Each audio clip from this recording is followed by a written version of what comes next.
ನನ್ನ ಹೆಸರು ಚುಕ್ಕನಕಲ್ ರಾಮಣ್ಣ ಅಂತ. ನಾವು ಶಿಗ್ನಳ್ಳಿಯಾಗ ಇದೀವಪ್ಪ. ನಮ್ಮ ಅಜ್ಜ ಅಪ್ಪ ಇಡೀ ನಮ್ಮ ಮನೆತನ ಈ ಬಯಲಾಟದೊಳಗೆ ಸುಮಾರು ನಾವೆಲ್ಲ ಆಟದ ಸಾಮಾನ, ನಾಟಕ ಸಾಮಾನ, ಬಯಲಾಟ ಎಲ್ಲ ಕಾರ್ಯಕ್ರಮಗಳನ್ನು ಚಿಕ್ಕಂದಿಲೆ ಈ ನೋಡ್ರಿ ಎಲ್ಲ 1,00,000 ರೂಪಾಯಿ ಕೊಟ್ಟು ಅಲ್ಲಿ ವೇದಿಕೆ ಮಾಡಿಸೀನಿ ಬಯಲಾಟದ್ದು. ನನ್ನ ಅಭಿಪ್ರಾಯ, ನಮ್ಮ ಅಜ್ಜ ಮದ್ಲಿ ಬಡಿತಿದ್ದ, ಆಟ ಕಲಿಸ್ತಿದ್ದ, ಬರತ್ತೆ ಹುಟ್ಟಿದ್ನೆ ನಾನು. ನಮ್ಮ ತಾಯಿ ಹಿಂಗಪ್ಪ ಗಣಮಗ ಹುಟ್ಟಿದ ರಾಮಚಂದ್ರ ರಾಮಾಯಣ ಕಲ್ಸಕ್ಕೆ ಹೋಯ್ತಂತೆ ಮೆಳಿಕೇರಿಗೆ. ಹಿಂಗ ಗಣಮಗ ಹುಟ್ಟಿದ ರಾಮಚಂದ್ರ ಅಂತ ಇಟ್ಬಿಟ್ಟ ಅಂದ್ರೆ ರಾಮಚಂದ್ರ ಅಂತ ಇಟ್ಬಿಟ್ರು. ನಮ್ಮ ಇದ್ರಾಗ ಬಂದು ನಾವು ಏನು ಶ್ರೀಮಂತರಾಗಿಲ್ಲಪ್ಪ, ಬರೀ ಬಯಲಾಟ ಆಡಿದ್ವಿ, ಮನೆ ಹೊಸ ಮಂದಿ ಆಡಿದ್ವಿ, ಊರನ್ನ ಕರ್ಕೊಂಡು ಆಡಿದ್ವಿ.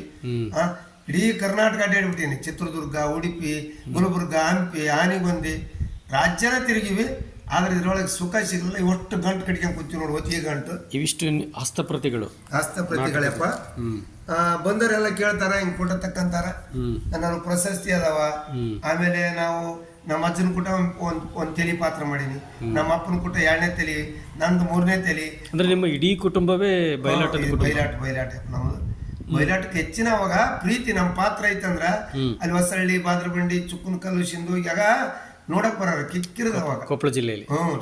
ಮತ್ತೆ ಇಲ್ಲಿ ಬಂದ ಮೇಲೆ ತಮ್ರಳ್ಳಿಯಾಗ, ಚಿಲಗೋಡದಾಗ, ಸಬಟ್ಯಾಗ, ಇಲ್ಲೆಲ್ಲ ಬಳ್ಳಾರ್ಯಾಗ, ಇಲ್ಲಿ ಬಂದಿದ್ದೇನು ರಾಮಾಜನ ಪಾತ್ರ ಯಾವ್ದಾರ ಅರ್ಕತ್ತಾಗಲ್ಲ. ಅವತ್ತು ಇಂಥ ಪಾತ್ರ ಅರ್ಕತ್ತ ಐತೆ ರಾಮಣ್ಣಜಿಗೆ ಕರ್ಕೊಂಬಂದ್ಬಿಡೋಣ.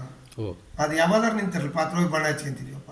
ಇಡೀ ಕತಿವಯ್ಯ ನಾವು ಸಣ್ಣರಿದ್ದಾಗ ತಾಲಿ ಮಚ್ಚರಲ್ಲ, ಆ ಪುಸ್ತಕ ತಂದಿಲ್ಲ, ಪುಸ್ತಕ ಯಾಕೆ ತರಲಿ ಬಿಡ್ಲಿ, ಬರೀ ಇಲ್ಲಿ ರಾಮಣ್ಣದಾನ ಪುಸ್ತಕ ಇದ್ದಂಗನಾರ. ಯಜಮಾನ್ರ ನಮ್ಮ ಮೇಲೆ ಭಾಳ ಜೀವಿದ್ರಪ್ಪ ಹಿರಿಯರು. ಪುಸ್ತಕ ತಾಂಬರೋ ತಾಲಿ ಮಚ್ಚನ, ಅದು ಪುಸ್ತಕ ಹಿಂದಗಡೆ ಹಚ್ರಿ ಇಲ್ಲಿ ಅದಾನಲ್ಲ, ಕತಿವಯ್ಯ ಇದ್ದಂಗ ಆತ. ಯಾರವರ ಮಾತು ಹೋಗ್ಲಿ ಹಂಗ ಎದ್ದು ಹೇಳ್ಬಿಡ್ತೀನಿ. ಅಷ್ಟೊಂದು ನೆನಪಿನ ಶಕ್ತಿ ಇತ್ತಪ್ಪ. ಮತ್ತೆ ಆ ರೀತಿ ಸಾಧನೆ ಮಾಡಿದ್ವಿ. ಅದ್ರ ಸಲುವಾಗಿ ಬೆಳತನ ಆಗಲ್ಲ. ಬಯಲಾಟ ಆಡ್ಬೇಕು, ಹಂಗ್ ಕಲಿಬೇಕು, ಹಿಂಗ್ ಕಲಿಬೇಕು, ಹಂಗ್ ಪಾತ್ರ ಮಾಡ್ಬೇಕು, ಹಿಂಗ್ ಜನರನ್ನೆಲ್ಲ ದುಂಡ್ಗಿಟ್ಕೊಂಡ್ ಏನ ಹಚ್ತಿದ್ವಿ. ಇದಕ್ಕೆಲ್ಲ ಸಿಡಿಲ ಸಂಭಾಷಣೆ ಕಲಾವಿದ, ಕಲಾ ರಸಿಕ, ಕಲಾ ನಕ್ಷತ್ರ, ಕಲಾ ತಪಸ್ಸಿ, ಇದು ಜೀವನ. ಈ ಕುಟುಂಬನ ಒಂದು ಕಲಾವಿದ, ಈ ಕುಟುಂಬದ ಕಲಾವಿದರ ಜೀವಾಳ ಅಂತೇಳಿ ಪೇಪರ್ಗೆ ಬಂದ್ವಪ್ಪ. ಸಾಕಷ್ಟು ಪೇಪರ್ ಬಂದಾವ, ಸಾಕಷ್ಟು ತಲೆ. ನಮ್ಗೇನಿಲ್ಲ ಪ್ರಶಸ್ತಿ ಇಲ್ಲ, ಏನಿಲ್ಲ. ಈಗ ನೋಡ್ರಿ ಇದೆಲ್ಲ ಸಾಕಷ್ಟು ಇದೆಲ್ಲ ಐತಿ ವಿದ್ಯೆ. ನಮಗೆ ರಾಜ್ಯ ಪ್ರಶಸ್ತಿಗೆ ಅರ್ಜಿ ಹಾಕಿದ್ರೆ ಅದನ್ನ ನೋಡಂಗಲ್ಲ ಮಿನಿಸ್ಟ್ರು.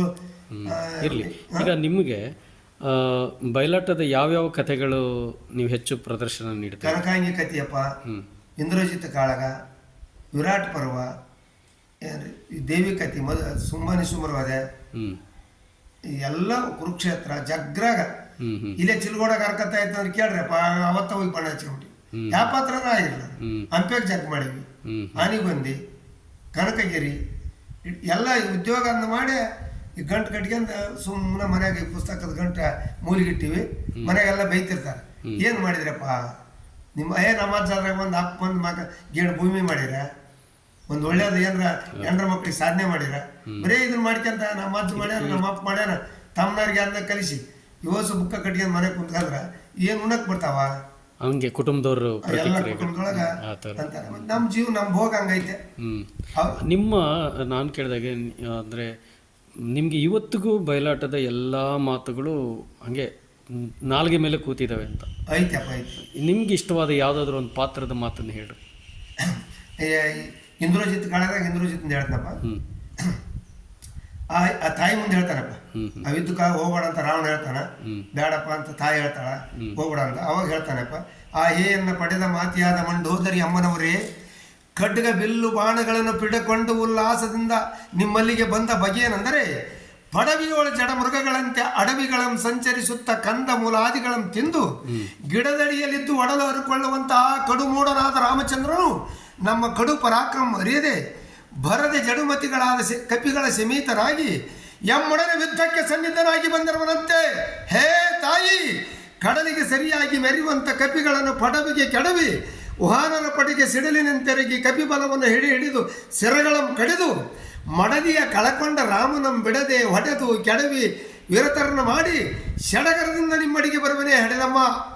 ಆ ಹೇ ಜನನಿ, ಆ ಅಂಗಜ ತಾತನಾದ ರಾಮನು ಅಂಗನಿಗಳನ್ನು ಕಳೆದುಕೊಂಡು ವನವನಗಳನ್ನು ಸಂಚರಿಸುತ್ತಾ ಮಂಗ ಕರಡಿಗಳನ್ನು ಬೆಂಬಲಕ್ಕೆ ಕರೆದುಕೊಂಡು ಶೃಂಗಾರವಾದ ಸಮರಾಂಗಣಕ್ಕೆ ಸನ್ನಿಧನಾಗಿ ಬಂದಿರುವನಂತೆ. ಹೇ ತಾಯಿ, ಆ ಹೇ ಹಡಿದಮ್ಮ, ಆ ಹೇ ಜನನಿ, ನಿನ್ನದೊಂದು ಅಪ್ಪಣೆ ಆಯಿತು ಅಂದರೆ ಯುದ್ಧರಂಗದಲ್ಲಿ ಬದ್ಧನಾಗಿ ಗೆದ್ದು ಬಾ ಮಗುವೇ ಎಂದು ನನಗೆ ಜಯದಾರತಿಯನ್ನು ಎತ್ತಿ ಕಳಿಸಿ ಹಿಡಿದಮ್ಮ.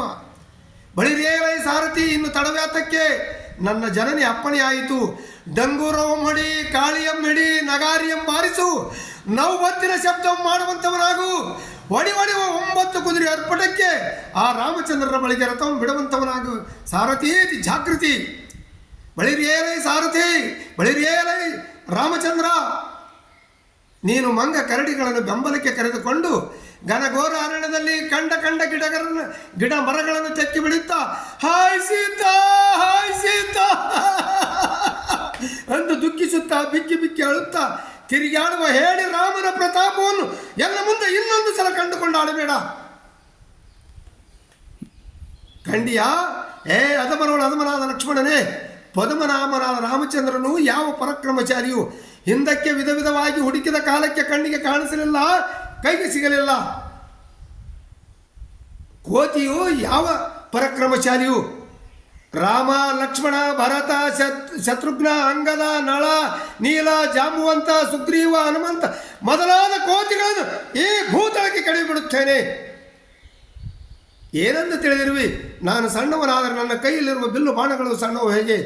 ಸ್ವರ್ಗ ಮೃತ್ಯ ಪಾತಾಳ ಲೋಕದಲ್ಲಿ ಎನ್ನೆದರಿಗೆ ನಿಂತು ಯುದ್ಧ ಮಾಡುವಂಥ ವೀರಾದಿವೀರರು ನಾನು ಎಲ್ಲಿ ಕಂಡಿಲ್ಲ ಮತ್ತು ಕೇಳಿಲ್ಲ. ಅಬ್ಬೊಬ್ಬ, ನನ್ನ ತೋಳಿನ ತಿಂಡಿ ತೀರಿದಂತಾಯಿತು. ಎನ್ನ ಕೈಯಲ್ಲಿರುವ ಖಡ್ಗವ ಆಹುತಿ ಕೊಡು ಎಂದು ಬಾಯ್ಬಿಡುತ್ತಿರ್ಬೋದು.